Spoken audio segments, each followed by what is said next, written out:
getting involved in local politics has taught me one thing, that there's power in choice. And because choice equals freedom, choice equals real freedom. In our local elections, almost every single person, I'm going to say at least 70%, ran in our whole county, not just our town, not just our village, our whole county ran unopposed.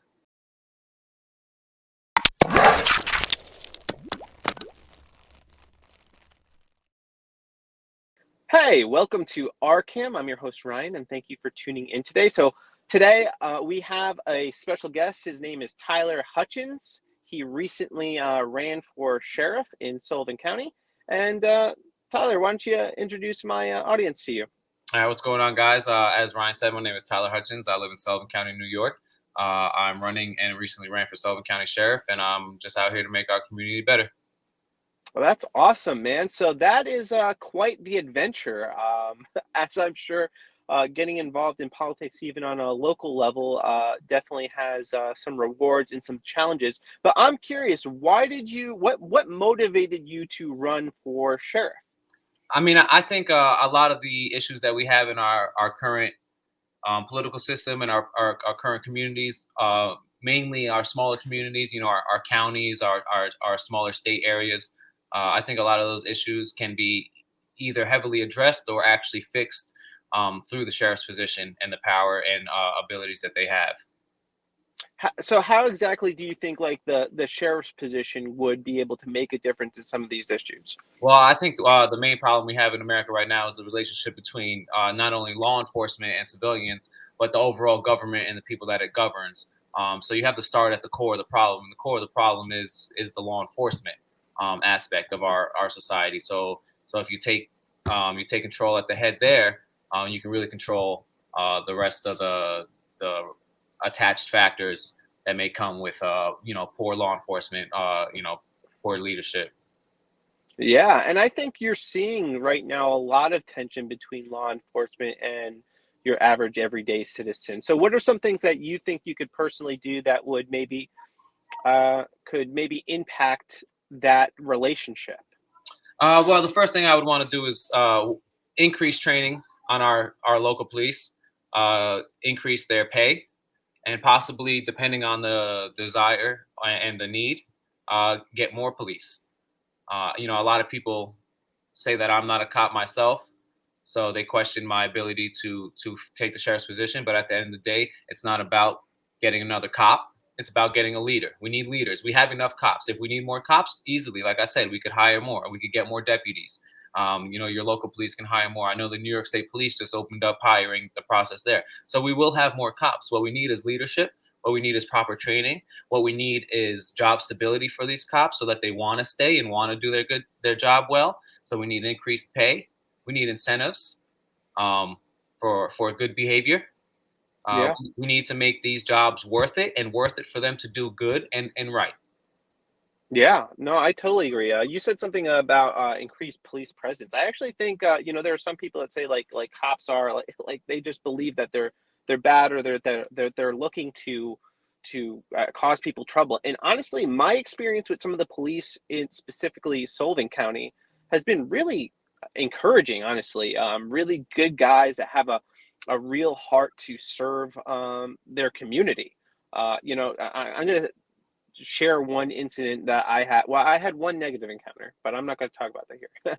But I had one really positive incident that happened with somebody that I love really closely. He's kind of having like a mental breakdown, and the police show up, and he's scared they're going to haul him off to jail, and all they're trying to do in this moment is talk him down and calm him down and just let him know that we're not here to arrest you. We're here to help you. We're here to serve you. And one of the guys, really really big guy, could be seen as intimidating, but he said, "Man, like I just want to hug you right now. Like I see what you're going through. I know what you're going through. I served as a military veteran. I have PTSD." And he was doing his very best to try to form a relationship with Yeah, this individual. And I was moved by it. yeah, Like I had never, like it totally dispelled any negative notion I had previously had by seeing one man, show this level of compassion toward this individual. It was just a beautiful thing. I'm very glad to hear that, and that's a reason that I am willing to run for sheriff of Sullivan County, because my experience in my almost 30 years of living here is that the Sullivan County Sheriff's Department treats people how you want a police department to treat people. Not only them, but also some of our other local police departments, the Monticello Police Department.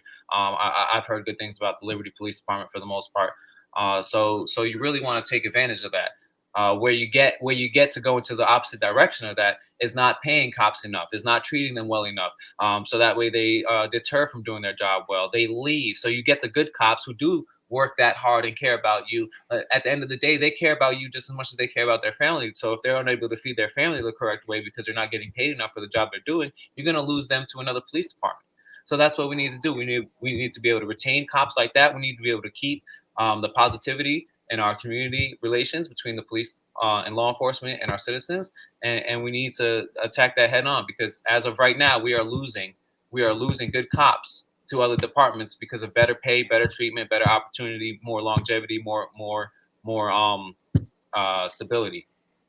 Yeah, absolutely. And there's a lot of cops that are just flat out retiring, Yeah. and retiring early, because they are discouraged.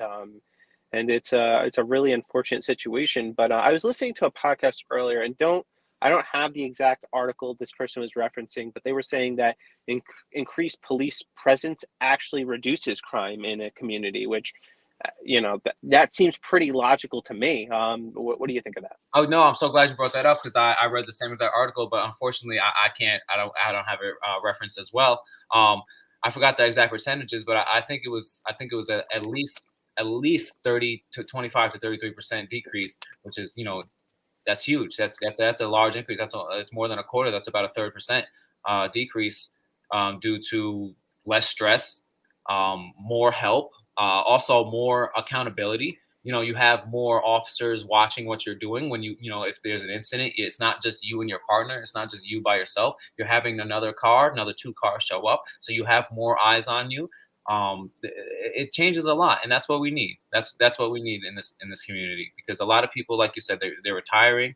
A lot of people who have been cops for a long time are getting towards the ends of their careers, and just naturally humans begin to care a little less, put a little less, Yeah, have a little less energy to put in, and then also the ideas of how to police are different from that era. And that, I think that's yeah, one of the big things we really need to understand, is that some of these guys who are towards the end of their careers, when they came into law enforcement, laws were different.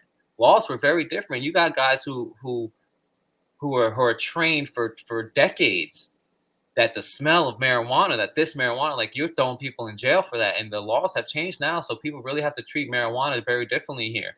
And yeah. I don't think that certain officers are able to adjust. I think that's an adjustment for everybody in general, man. Because I know, like, when marijuana was legal, I worked in a supported housing program. I'd see people smoking. I'd feel like they were doing something wrong. But I'm like, no, it's legal. They can do that, And unfortunately, it's been a weird feeling. Yeah, like you said, out in public, out at bars, or at a friend's house. The whole image of it has changed. And whether it's still good for you or not, or it doesn't matter. What the law says is the law says, and you now have to go by that. And a lot of cops are having trouble adjusting how they treat that, mainly based on what they've been so deeply indoctrinated to feel about marijuana, Yeah. and just overall things that aren't allowed, versus what the law now says is allowed. And that we need to change as fast as the laws change. If the law changes overnight, then when you wake up in the morning, you're a different cop, and people have to understand that. Yeah. What would you say to, like, I'm just thinking, what about, like, are there any, like, orders or anything that you would not particularly enforce, like unlawful orders? Absolutely, and that's why I believe the sheriff's position is so important, is because you're not only there to protect the other citizens from the other citizens who are infringing upon their rights and freedoms, but you're there to protect them against any government overreach that might infringe on their rights and freedoms. And a good example of that is during the pandemic, when they were putting in curfews, or when they were putting in limits to people you can have at your house. If I was the sheriff of this county, I would make a clear announcement that we are not enforcing that. You do not, because what you need to do is take the feeling off of people. They're instilling fear on people when you do that. Yeah. People are scared. People are now worried that people like myself or people like our local law enforcement are going to come knocking on their door because they had 15 people over for Thanksgiving. But if the Yeah. sheriff takes the time to just make a statement, to just put out a news conference and say, hey, don't worry about this. Enjoy your Thanksgiving. We're not going to be enforcing this. But be honest and say, hey, if we see 50 cars outside of your house, we're going to, tell you that, you really shouldn't be doing this. There's going to be consequences, whether it be through law enforcement or whether through you guys actually getting sick and spreading it. This probably isn't a good idea, but we're not going to be hauling people away. That's not how this world should work. I think a lot of people are I mean, are getting concerned that could be a reality, and maybe people watching this might be like, oh, you're being hyperbolic, but I don't think that I am. No, no, I you're don't know not, if you're not a stretch at paying all. attention to what's happening in, I believe it's Austria, but Austrian police are like being like the COVID paper checkers. They're going around and Australia as checking if well. people have their papers, and I'm like, this is crazy. Like, Australia as this well. is wild. And like, my concern is that that'll bleed over into the United States, that we'll have cops that are so like, I'm just following orders, and that's very, that can be very scary, depending on who's giving those orders. That we have cops that have still a respect and esteem for the law, but also have that same respect and esteem for the Constitution, where they're not going to obey or enforce laws that are in direct violation of people's constitutional rights. And we're seeing that being stripped away in other countries. These people are getting their papers checked. We're starting to live in a show me your paper society, and that's concerning. But it's encouraging to know that not all cops are on board with that. And that's two things to talk about with that. One, I just want to say, there are a lot of police officers. Trust me, there's a lot of, since I made my announcement to try to go after the position, there's been plenty of sheriff deputies, there's been plenty of local cops, there's been plenty of state troopers who have voiced their concerns and their agreements with my ideas and my ideology, and their disagreements with what's going on now. But they're in such fear of speaking up due to the fact of the risk of losing their job or being blackballed by the entire law enforcement community, because unfortunately it is a community that sticks together, and we're all outsiders, and that's not how I want to look at it anymore, because at the end of the day, these cops are a community. They're my friends. They're the people I went to school with. Some of them own other businesses. They're landscapers. They're local shop owners. These are not. They're not the enemy. The enemy is not the police. The enemy is not the citizens that are breaking the law. The enemy are unjust systems and unjust practices that don't allow the law enforcement community and the non-law enforcement citizens to coexist peacefully. Yeah. And you're not going to fix that with more guns in the hands of citizens. You're not going to fix that with defunding the police. You're not going to fix that with even more cops. How you're going to fix that is with the correct leadership. Yeah. Well, we've seen that in Minneapolis, they defunded the police, and crime is through the roof. And instead of I think, I know it's Ihan Omar was saying something, putting the blame and fault on cops, but they stripped them of funding and left them in kind of a desperate situation. How can they stop all the crime if they don't have the support, and the narrative is pushing people against them, not painting them in a light where they are seen as people who can protect them and serve them. Well, unfortunately, that's what it turns into. Is they're not really seen as people sometimes, through not only the law enforcement community who are training them. They're also not seen as people through the citizens. They're more seen as robots, like you said earlier, just following orders. Just following orders. You're just doing what you're told, doing what's in the book, doing what you were trained, and that's not what we need. Like I said, we have plenty of cops. We have the laws are written down, the police procedures are written down. Everything that we need to do and handle situations, we know how to, on a written down rules, laws, type of training level. What we need now is the people to make the decisions outside of the book. We need moral decisions. We need ethical decisions. We need decisions made based on what's good for humanity and what's respectful to the person as a human. And that's not what it is. Even if it's dehumanizing to somebody, people will still say, I'm just doing my job. I'm just doing what I was told. I'm just doing what I was trained to do. Even though they know, like, this is ridiculous. You're ripping someone out of a car for just asking why they got pulled over or stuff like that. Just example. Yeah. We Yeah, need that's the type of stuff that that I would personally like to see go. most of the faults we see between the law enforcement community and the people that they enforce the laws upon are not training, are not police procedure. It's personality issues. It's Yeah. personal decision making. You know, it's not that they're skipping steps in their training. It's that they're rushing to get to the step they want through anger rather than asking the question, being polite, investigating. They're just like, well, let me boom, boom, boom, boom. So now I could be like, well, now I can because I gave this verbal command, because I did this twice, I can now pull my gun. And that's how they look at it. It's not a how can I solve this issue? It's how can I do the thing, cover my butt enough so I can get to the use of force. And that's not what we need. And that's why we need to refund the police, not defund. We need to give them more money in the right spots. And the right spots begin with salary, making them wake up and know that they want to do this job and they want to do it right because it is worth it to them and their families, and it is worth it to the community. And then you need to train them in the correct aspects. You need special training for, I know they're doing a lot of it now, for mental health response.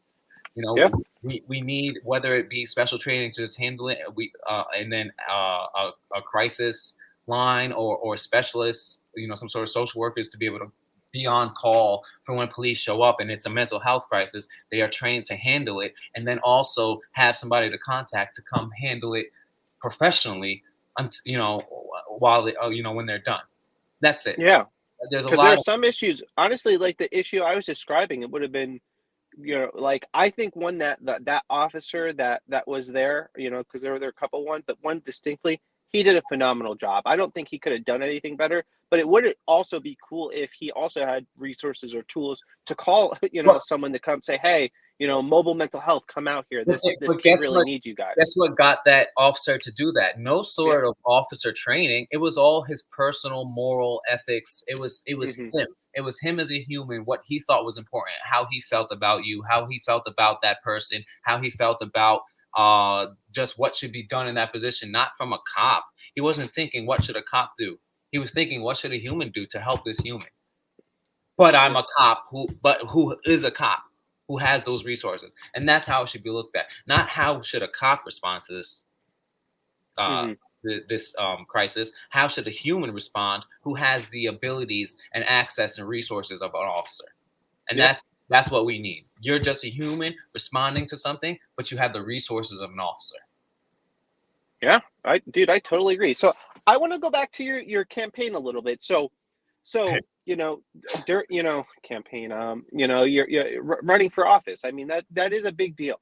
It is. I do think we need more people, you know, to run.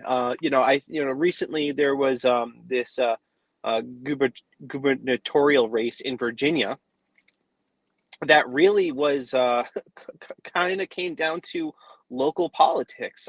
You know, and there's this fight between parents and their school board, and one of the people that was running, he ended McAuliffe. He was running as a Democrat. He ended up, you know, saying something about parents shouldn't have a say in their child's education, and that cost him an election because he was commenting on an issue happening with the school board. So we see how local politics, even school, you know, getting elected to be on the school board, plays a huge role.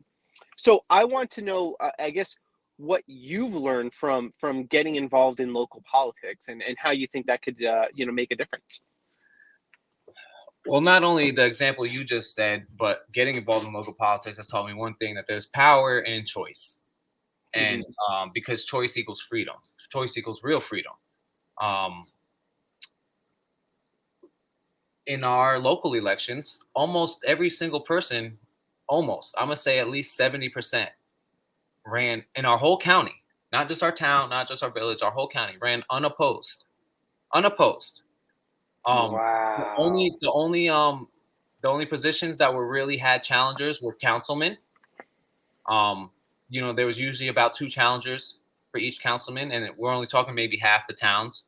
And then there was a couple town supervisor challenges, but other than that, we're talking our judges, our sheriff, our tax collectors, our everybody, every single person was just running unopposed, unopposed. There was Wow. only two towns where there was any bit of a close race. You're talking the town of Thompson, where there was Bill Reber and Scott Mace. Scott Mace lost by less than 100 votes while dealing with controversy. So I believe that's a real option to have changed town of Thompson. And then we had the town of Falls, where it had a close race. But there's a lot of controversy going in there. They're both taking it into court right now. There was our current town supervisor, Steve Begliante, who's been doing a great job. He made some decisions during COVID to not allow, large gatherings, camps to operate, just like every other place in the rest of the world, pretty much, the same cautions. But we have a large Hasidic community that was very unhappy about that. And they tried to get him to fire his code enforcement officer. They were very upset with him for not allowing the camps, to the point where they tried to get another town supervisor elected, Michelle Rappaport, where they funded thousands and thousands and thousands of dollars into her campaign from people who did not live in this county, people who lived in the city. Still ended up losing, and they're both taking it into court right now.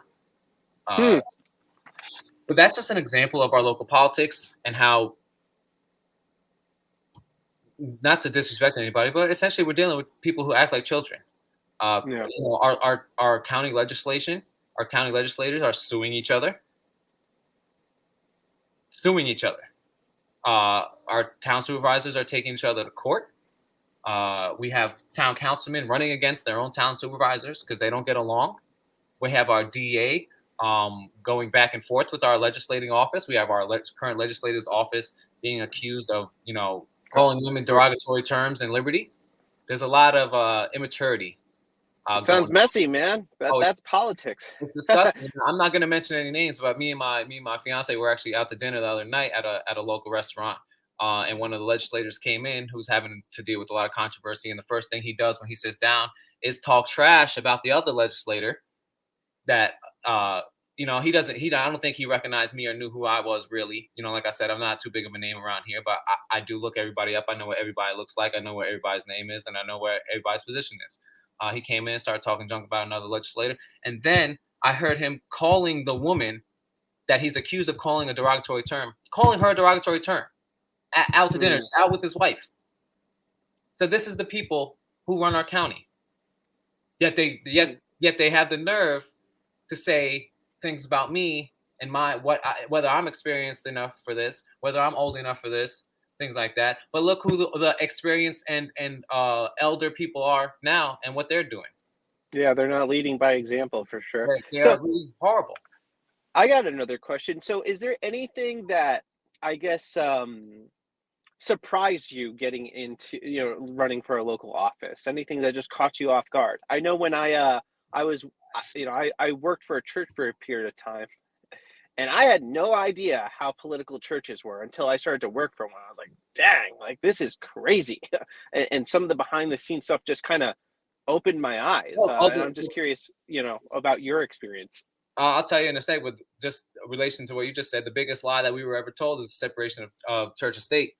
That's probably one of the biggest lies we've ever been told in this country, because that is, it's a clear lie. There's in God we trust on our money. We talk about God in our Pledge of Allegiance. It's a clear lie, but just because they put that line in there, half the people believe it. I have some very strong opinions on that. I personally think Christians should be, or people of faith, I don't even care what you believe, should be involved in politics. Well, you can't have the separation of church and state when the state was created by people of faith. Yeah. And it doesn't, like it doesn't, our faith doesn't stop at the door of politics. I can't remove that. That's part of my identity. So it's going to show up in everything that I do. And I think part of the reason we're seeing a lot of moral decay, if I'm being completely honest, is because Christians particularly have ceded ground. They've decided, these are two separate things, and they don't realize, no, you have a voice too. You are part of this country, and you need to participate. You need to get involved. Yes, it's scary. Yes, it's intimidating. Yes, people are going to slander you, libel you, do all these different things to you. But it doesn't matter. You still should have a voice in saying in how our country is run, regardless of what you believe. And I don't care if you're a Christian running for office or a Muslim. Like there needs to be more involvement. I Yeah, personally think. it gets very complicated. I'm sure we could dive deep Yeah. into that. But like I said, just because it was designed by people of faith, I don't think you can leave faith of it. If there are people who had no religion at all, atheists that designed the state and the laws, and then they said, church, the church is not getting involved in here. You have freedom of religion to do as you please, and there was no relation. Then I would say, yeah, if you have an opinion on state or law stuff as a religious person, then you can, but not as a religious person. You know what I'm saying? You're not coming in as a Christian saying I believe this. You're just coming in as this person and saying and giving this opinion. You just happen to be a Christian. But because we were designed by people of faith, and our laws and morals and whole societal design is based on like a religious schedule and religious beliefs, we have to understand that that's deeply entwined, and there's no way to separate the two. But as for surprises that I've come to face, I wouldn't say surprises, but I would say things that were most I didn't think were gonna come this quickly. Were one, the things people had to say that you thought were not like, people who you think are on their like on the other side and have certain opinions, and as soon as somebody like myself who comes out and people are aware will say what needs to be said and will bring up the real topics. They found me as a quick outlet to vent the things that they've been holding back to say for a long time. And that's, I think that is probably my biggest weapon that I have right now, is the fact that I'm the people where people seek to tell truths. I'm a third party. I'm a independent. I'm related to nobody, like literally related to nobody. There's a lot of relations, a lot of family things that go on up here, and I'm also affiliated with nobody, so people feel very safe coming to me with the real problems that they see every day. And I think the second thing is that it's not as big of a tight club running a county than I thought. It's a bunch of little clubs, and that's why I noticed that the town supervisors and the town councilmen are the ones that really had the challengers in the political races, because that's where the power's at. Nobody really has a hold on Sullivan County. There's people who have holds on certain towns, certain areas, certain legislative districts, but at the end of the day, like I just said earlier with some examples, the people of this county do not get along. They're all fighting. They're all fighting for power, and that's what it is. They're all fighting for power. But if you sit me at the head of that table, the head of that sheriff's county position, and I'll make sure that doesn't happen. There's always legal questions when it comes to public elected officials making any sort of decisions and attempting to withhold those decisions and information from the public and the citizens. And whether or not it is a crime or not, I can guarantee that I will be there, and I will be questioning, and I will be, there will be no behind closed doors meetings. I think people need that. They need openness and transparency. I'm still, I just started applying to law schools, so I will have more knowledge by the time this comes. But from what I know right now, there's a slippery slope of collusion and conspiracy going on behind closed doors in local politics. We all know what's going on in big politics, but there's not much we can do about that in the positions we are. But I can promise, and whether or not I become sheriff or not, it's known that there's somebody watching, and there's other people watching, and people who care, and people who are willing to sacrifice and say things that other people are scared to be said. So I think people really need to be careful about the decisions they make from here on out. regarding the safety and the rights of the people of the county, because it's 2021, about to be 2022.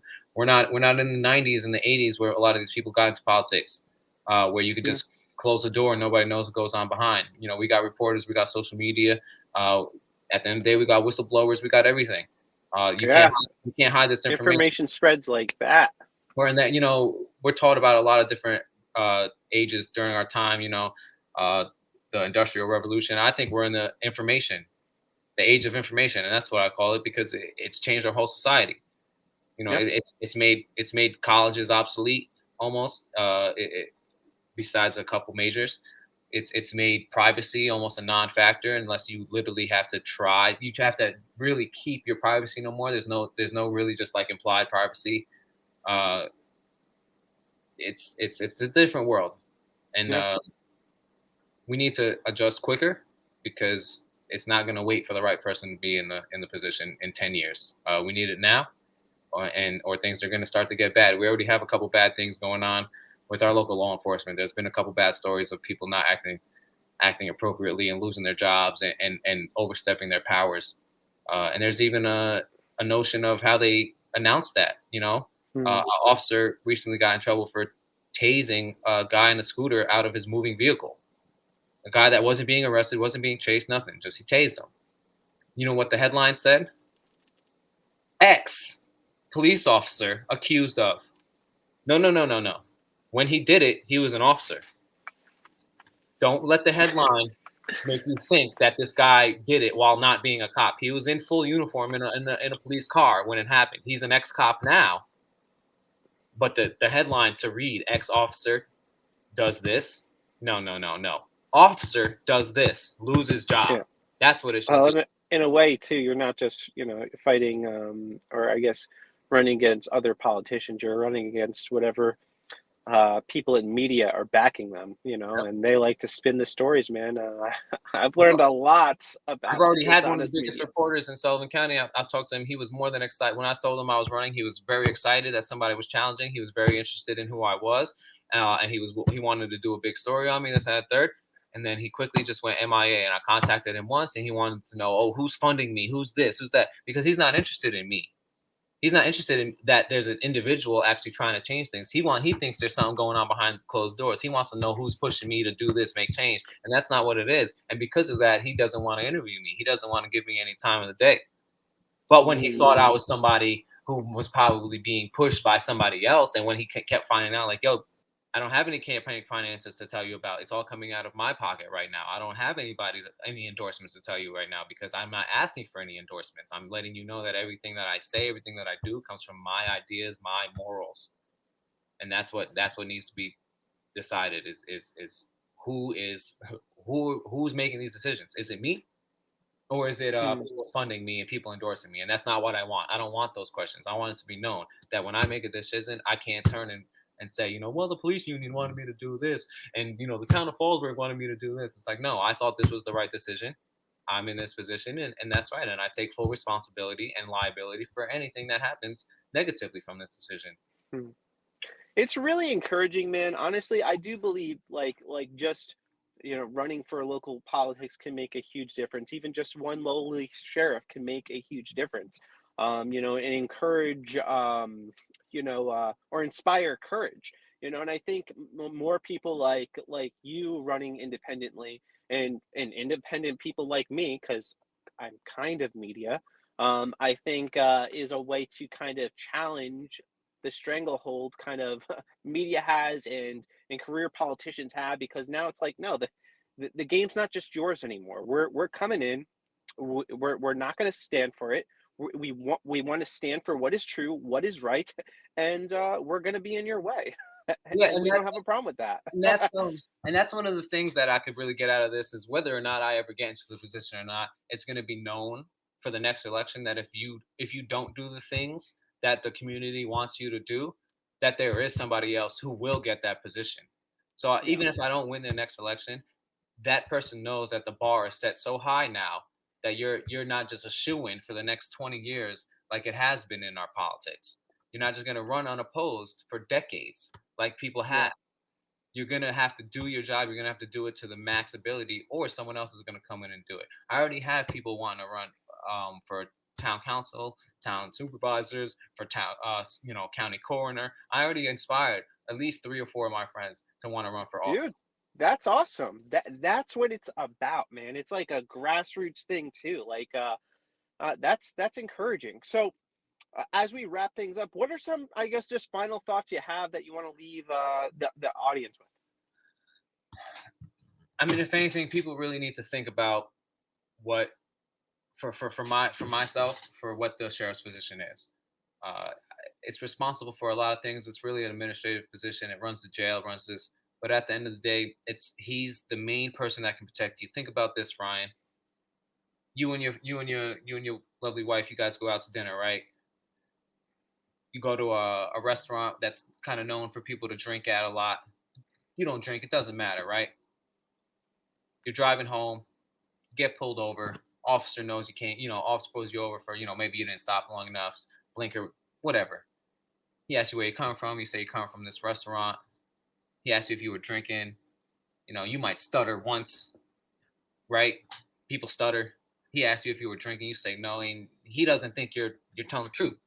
So he starts, questioning you a little more, and it gets to the point where he's violating your rights. Yeah. He's overstepping his powers. What do you as a person do? You put it this way: you and your wife are out. There's a man who you don't know, who's armed, who is abusing his power and violating your rights. What do? You just have to go with it, don't you? Who do you call? Somebody, right? Yeah. The sheriff.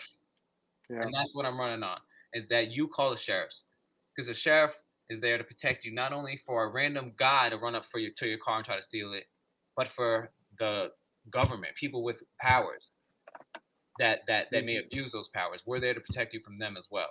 And I really want people to think about that. Every time they're driving home late at night, think, you could do nothing wrong. What do you do when the government starts to abuse your powers? Who do you call? Call a lawyer? A lawyer is not going to help you till it's too late. That's the problem. But if me or one of my deputies are going to show up, we're going to make sure that you're going to be treated correctly, that cop is not going to violate your rights. And if he does, he will be held liable. And but that's not the main thing I'm running on. That's more for the citizens. For the police, you're going to get paid better. You're going to get trained better. And there's going to be more to avoid you having to abuse your powers. You're going to know that around the corner there's another cop to help you, or you're going to know that you're getting paid enough that this isn't a big deal. You don't have to sit here and try to do every little thing to get every little arrest to try to save your job, because it's just not what we want. It's not the environment we want for these officers, and it's a bad look overall. So we need protection for the citizens, and we need better treatment for the police, by the police, because then they'll do their jobs better and they'll treat the citizens better. I totally agree. Hey, Tyler, thank you for coming on the show and sharing your perspective and kind of your experience. Again, I'm really encouraged by what you're doing. Really, I mean that. It excites me to see people get involved in local politics, especially kind of in the world that we're living in. So I hope that you continue to kind of inspire and motivate more people to get involved. And again, thank you for coming on the show, man. I appreciate you. All right. Thank you so much. I appreciate it.